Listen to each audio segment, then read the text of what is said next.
Assalamualaikum warahmatullahi wabarakatuh. Ketemu lagi dengan saya, mata pelajaran IPS tentunya kelas 8 di SMP tercinta kita, yaitu tetap semangat menjaga protokol kesehatan supaya kita tetap dalam keadaan fit sebelum divaksin kita bisa selamat dari corona. Baiklah anak semuanya, kita masuki pembelajaran yang berikutnya, yaitu tentang pelajaran IPS di pertemuan yang kesekiannya kalinya ya. Kalau nggak salah sih pertemuan yang ke-8 untuk materi. Namun sebelum kita memasuki materi, alangkah baiknya kita berdoa terlebih dahulu ya. Bagi yang muslim silakan ikutin yang ini, bagi yang non muslim silakan menggunakan caranya tersendiri.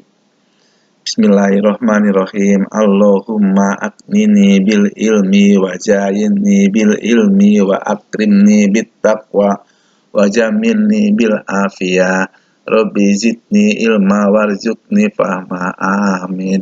Mudah-mudahan pembelajaran kita kali ini membawa barokah, membawa keberkahan, dan bermanfaat ilmunya nanti kelak di kemudian hari. Amin ya rabbal alamin.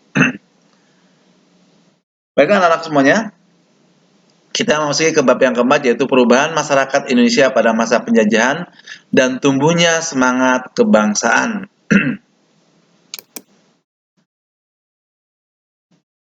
Ya, yaitu untuk pertemuan yang sekarang, pertemuan yang ke-1 di KD yang keempat, yaitu kedatangan bangsa-bangsa Barat ke Indonesia. Tentunya kalian tahu siapa sih, negara mana saja sih bangsa Barat yang pernah ke Indonesia? Yang sangat dikenal sekali adalah mana? Belanda. Karena memang Belanda paling banyak di Indonesia itu kurang lebihnya 3,5 abad atau 350 tahun. Tuh. Apa yang latar belakangnya bangsa Barat atau bangsa-bangsa Eropa datang ke Indonesia? Ya, bangsa Eropa mana saja yang ke Indonesia? Nanti kita simak satu persatu ya.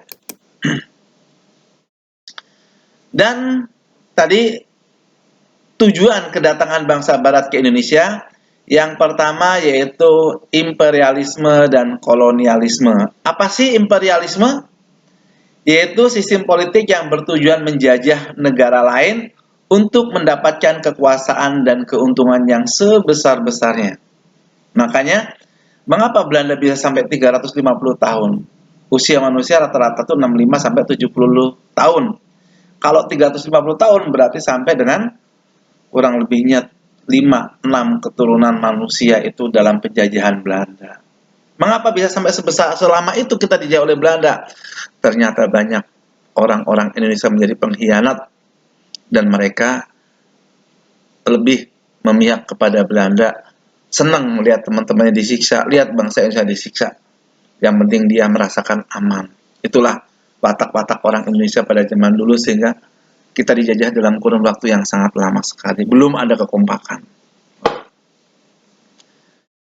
Terus imperialisme itu bermakna kekuasaan yang sangat mutlak dan pemerintahan terpusat.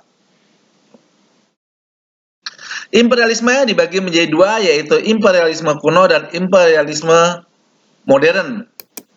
Dalam imperialisme kuno, penguasaan yang dimaksud adalah mengandung unsur 3G, yaitu gold, emas atau kekayaan, gospel, penyebaran agama Kristen, yang ketiganya adalah glory, untuk mencapai kejayaan.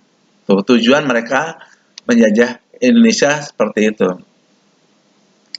Dan dalam imperialisme yang modern, tujuannya mendapatkan daerah pemasaran hasil industri, hasil bahan mentah atau bahan baku, dan untuk mendapatkan daerah penanaman untuk dimonopoli, ya, hasilnya untuk dikuasai oleh pihak-pihak daripada yang menjajah. Lanjut. Yang B adalah kolonialisme.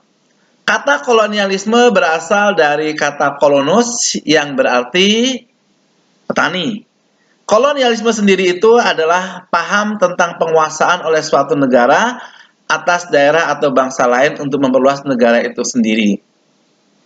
Kolonia berarti pertanian atau pemukiman. Kita bisa melihat peta di mana Belanda itu negaranya sangat kecil. Namun walaupun dia negara kecil, mampu menguasai seluruh wilayah Indonesia. Bukan hanya ini saja, termasuk negara-negara tetangga yang lainnya dikuasai juga oleh pihak Belanda. Ya, Eropa maksudnya, bukan Belanda ya. Kalau Belanda itu Indonesia, yang sekarang menjadi negara Indonesia itu dijajah oleh Belanda semuanya. Nah, bisa dilihat di situ ya bahwa yang namanya dijajah itu tidak ada yang mengenakan karena semua diatur oleh pihak asing, oleh pihak Belanda. Ibaratnya kita disuruh kerja, hasil pertanian diambil, dibayarnya kecil. Yang untung besar siapa? Negara Belanda itu sendiri.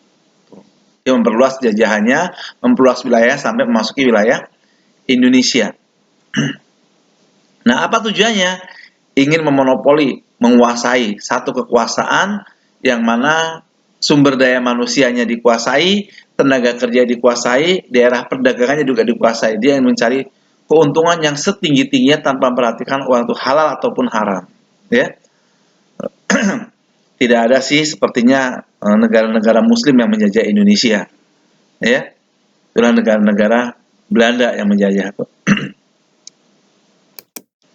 Lanjut. Kedatangan bangsa Eropa ke Indonesia yang pertama adalah bangsa Portugis. Orang Portugis yang pertama kali menjelajah ke Nusantara adalah Bartolomeus Dias pada tahun 1486, namun Bartolomeus mengalami kegagalan. Dan kemudian dilanjutkan pada ekspedisi yang kedua tahun 1551, yaitu Alfonso de Albuquerque berhasil menaklukkan Malaka dan juga negara Myanmar. Bangsa Portugis berhasil sampai ke daerah Maluku yang dipimpin oleh Antonio de Abreu dan Francisco Sarau. Ya, namanya agak susah tuh nama orang-orang Eropa. Ya, dia termasuk walaupun tidak seluruh wilayah dikuasai oleh Portugis, tapi Portugis sebagian menguasai wilayah Maluku. Kemudian yang kedua adalah negara Inggris atau bangsa Inggris. Bangsa Inggris dimulai ketika penjajahan Francis Drake dan Thomas Cavendish singgah di daerah Ternate, Nusa Tenggara sono pada tahun 1579. Kemudian datang ekspedisi lain yang dikirim pada abad ke-16 melalui persekutuan dagang Inggris yang bernama EAC atau IC, East Indian Company. Nah, kedatangan bangsa Inggris tidak berpengaruh besar karena disebabkan IC terdesak oleh Belanda, sehingga Inggris menyingkir ke India dan Asia Selatan serta Asia Timur. Kemudian yang ketiga adalah bangsa Spanyol. Melalui Christopher Columbus, ya, Christopher Columbus ke Asia, ke Indonesia tentunya, namun dia mengalami kegagalan. Tapi lihat ya, Christopher Columbus adalah melakukan penjelajahan ke benua Amerika. Pada tahun 1519, Fernando de Magellan berangkat melalui Samudra Atlantik, tiba di Filipina pada tahun 1521, kemudian dia terbunuh dan digantikan oleh Sebastian de Cano dan singgah di daerah Tidore, berarti daerah Maluku ya, itu termasuk wilayah Indonesia juga yang saat ini, yaitu Maluku Utara. Kemudian berlabuh di Pulau Buru, selanjutnya menjalin hubungan dagang dengan Sultan Tidore Al-Mansur pada tahun 1512-1526. Berarti Spanyol juga pernah menjajakan kakinya ke wilayah negara Indonesia, terutama di daerah Maluku. Timbul pertentangan antara Portugis dengan Spanyol dengan perjanjian Zaragoza. Akhirnya Portugis menguasai Spanyol. Portugis menguasai Maluku maksudnya ya. Portugis menguasai Maluku dan Spanyol menguasai Filipina. Ini ketutup nih Malukunya ya. Lanjut. Yang keempat adalah bangsa Belanda. Ekspedisi pertama Belanda masuk ke wilayah Indonesia itu dipimpin oleh Van Eyck, ya. Namun Van Eyck mengalami kegagalan juga. Kemudian dilanjutkan oleh Cornelis de Houtman pada tahun 1595 dan Peter de Keyser untuk mengarungi ujung selatan Afrika, selanjutnya terus menuju ke arah timur melewati Samudra Hindia, dan pada tahun 1596 armada de Houtman masuk ke Indonesia melalui Selat Sunda dan tiba di Banten ya, tiba di Banten. Nah, kemudian faktor apa sajakah bangsa-bangsa Eropa bisa sampai ke Indonesia? Nah, faktor pendorongnya adalah dilatar belakangi karena peristiwa-peristiwa yang terjadi di Eropa pada saat itu diantaranya adalah kejadian politik, di mana bangsa-bangsa Eropa itu tidak bisa mendapatkan rempah-rempah lagi karena ternyata rempah-rempah yang biasa didapatkan negara-negara Eropa itu sudah dikuasai oleh Turki Utsmani, ya. Turki Utsmani menguasai rempah-rempah di sana sehingga Eropa mengalami kesulitan, akhirnya bangsa Eropa menjelajah sampai ke wilayah Asia terutama negara Indonesia. Terus yang ke B, ekonomi dan rempah-rempah tadi ya, bahwa dia ke Indonesia memang mencari rempah-rempah. Terus perkembangan iptek melalui teropong, melalui kapal dan segala macam, dia bisa sampai ke wilayah Indonesia pada tahun 1500-an. Kalau dia nggak punya itu, dia nggak mungkin sampai ke wilayah, menjelajah sampai ke Indonesia. Dan pengaruh yang keempat yaitu bahwa Eropa ingin idealisme Eropa ingin menjadikan daerah jajahannya yaitu dengan motivasi 3G tadi ya. Udah dijelaskan semuanya, yaitu goal, terus kemudian glory dan gospel. Jelas ya anak-anak semuanya? Bahwa ada 4 negara Eropa yang berhasil masuk ke wilayah Indonesia. Negara mana sajakah? Yang pertama adalah negara Portugis, yang kedua negara Inggris, yang ketiganya negara Spanyol, dan yang keempatnya adalah negara Belanda. Dan Belanda itu sendiri menjajahnya paling lama di negara Indonesia, ya.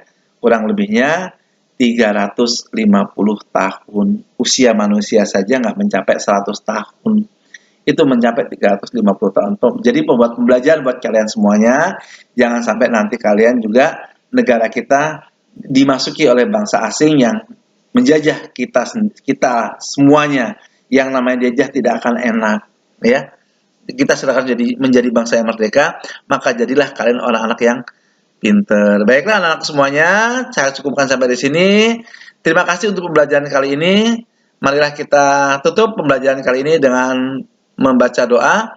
Yang muslim silakan ikutin yang ini, sedangkan yang non muslim silakan dengan cara yang sendiri.